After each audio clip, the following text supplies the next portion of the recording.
Oh, hey, I didn't see you come in there. You caught me in the middle of laminating a sidewall for a Flagstaff and Rockwood.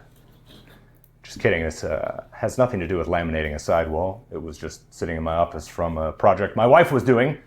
We'll throw that away. We don't need that, not literally. Good morning, good afternoon, good evening. What I wanted to talk to you guys about today is sidewalls, sidewall construction, some of the things that we do differently than other brands out there. And I talk a lot about how, the quality of a Flagstaff and a Rockwood is just different. And in a lot of cases, there are things that we do that an owner or even a sales team out there is never really going to know that we do. And one specific thing that I wanted to point out to you today is the backers that we use in our sidewalls for cabinetry, mounting things in a laminated sidewall. And so what I have here today is a piece of a laminated sidewall that we make. And if you look at it, you can see we have we'll focus, get my face out of there. I don't know if it will. Might have to step out of the way. So you can see here, what you have is you have a sheet of the composite material like your Asdales. This right here is another sheet of that, and what you'll see is on the outside is your fiberglass right here. On this side is the wall paneling that would be on the inside wall. And then in the middle, you're gonna see the block foam that is all laminated together. So this is a giant process that it goes through in order to build a laminated wall. And that's a video for another day. But what I wanted to talk about was in our laminated walls, first of all, you noticed when I showed you there that both sides, both the inside and the outside, are made out of the Asdale material. So it's a composite material. The benefit of that over a traditional built where they would use Luan, which is a wood-based substrate. So the substrate is what you define as this material that you laminate together.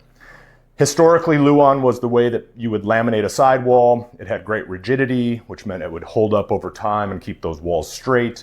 And what we found with the composite materials was they're wonderful, but we kept having challenges of getting the right thickness to make sure that we felt really confident in the lamination process that we were doing. A lot of other brands jumped into it really early. They were a little too thin, and you would see this waviness in the sidewall, especially in your summer months. And so we're very purposeful in how we construct our product, the materials that we use, the amount of testing that we do before we roll something out on a broad scale.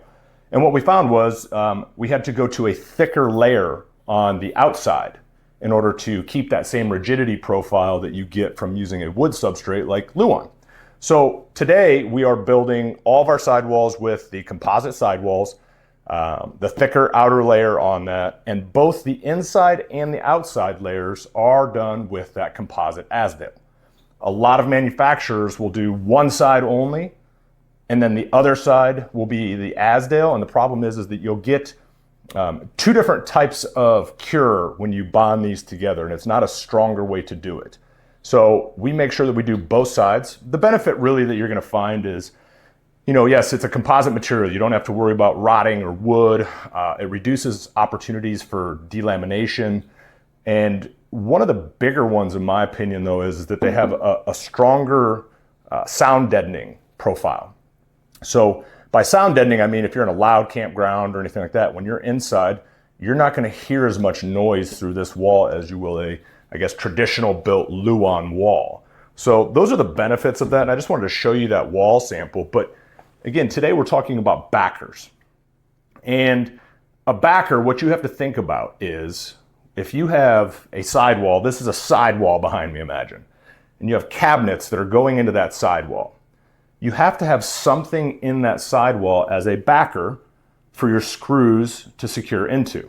Otherwise you're screwing into block foam. There's nothing gripping it. So industry standard in a sidewall is going to be a thin sheet of aluminum. And the way that I kind of relate that to people is you have to imagine that you have maybe a soda can that you've cut in half and laid flat. It's a piece of aluminum. And they laminate those, they'll lay them out in sections wherever the print packet, which is like our, call it like our engineering diagram of where the cabinets are gonna be in there, and they lay them in there, and that's what you screw the cabinets into. And over our 50 years and over 1 million trailers built in our facilities in Millersburg, Indiana with Flagstaff and Rockwood, what we've discovered is sometimes there's certain things that are industry standard that just aren't quite good enough. And one of those things is the aluminum backers in a laminated wall. And so what we do instead is we use all galvanized steel. And I'm going to show you 2 different pieces of material here so you guys can see what I'm talking about. They've sent these down to me so I can show them to you. But here, this right here is a long sheet of aluminum. This is the aluminum that your average laminated product is going to use in a sidewall for a backer. So you imagine if you have a big overhead cabinets that'll go across the top up here, this is going to get laminated into that wall, and that's where it's going to screw into, okay? So this is the aluminum, and this is the galvanized steel that we use. And you can see the color difference in those. So there's your color difference right there. I'm trying to figure out ways to show you the strength difference of these two because it's very pronounced when you pick them up. You can feel it. Obviously steel versus aluminum, thins. It's like imagine having a steel soda can. Okay, I guess let's play that game. Instead of a soda can that you're drinking out of, maybe you're drinking out of a Yeti Rambler or an Arctic cup or a Stanley cup where they're that like insulated, like heavy duty cup. I don't know, maybe those are made out of aluminum too. I'm not 100% sure. I'm just trying to illustrate for you.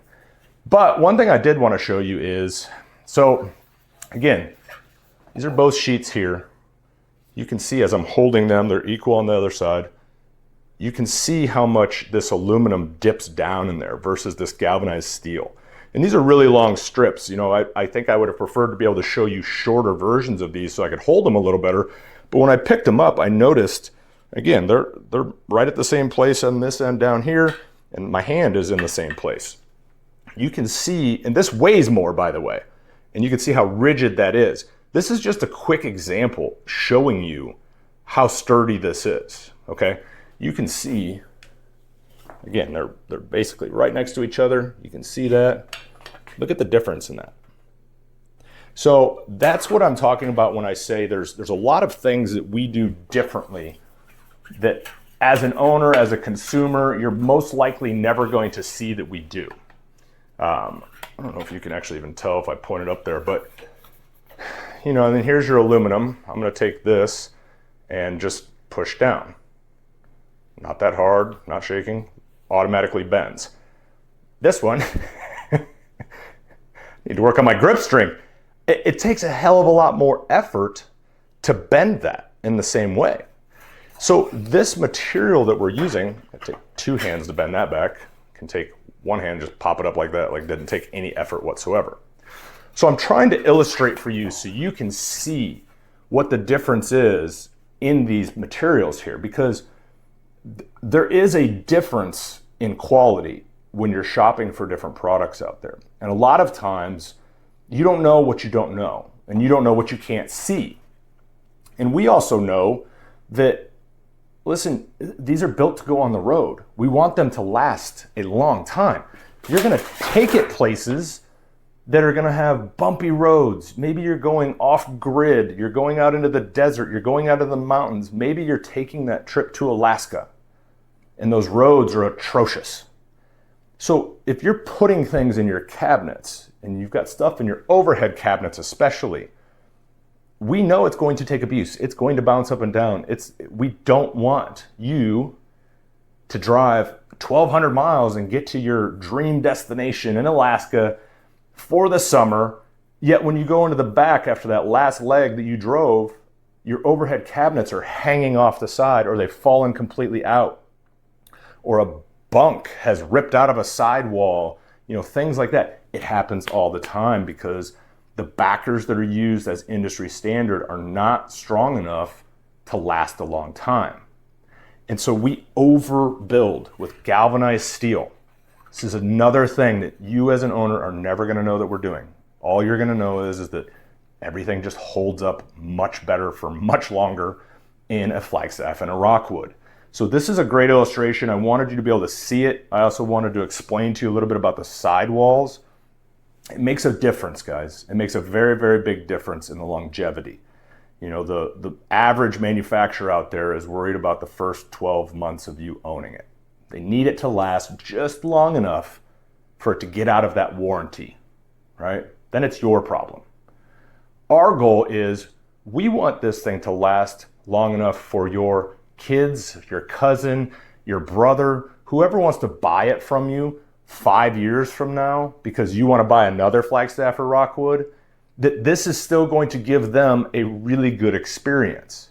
Again, 50 years, 1 million towables. We've learned some things. And we know that if we can play the long game, meaning if we can build the best possible product we can, and none of them are perfect, but the best possible product we can, even that person that's buying used is still going to have a great experience. They're going to want to talk to people and tell them how good our product is. And that is the best advertising that you can ever ask for, right? Is word of mouth, people having a good experience, and then taking really good care of those people. So there's a lot of purpose that goes behind the different things that we build. A lot of those purposes, people don't even know that we're doing them. It just creates an experience that's more enjoyable and less frustrating as an owner. So if y'all have any questions on this, if you'd like to know more, if you'd like to see photos, anything you want me to dive deeper into, let me know in the comments. Let me know if there's something else you want me to explain when it comes to these two different materials, or even what we're doing in our sidewalls with the composite walls. I'd be happy to help you guys. Thank you so much for watching.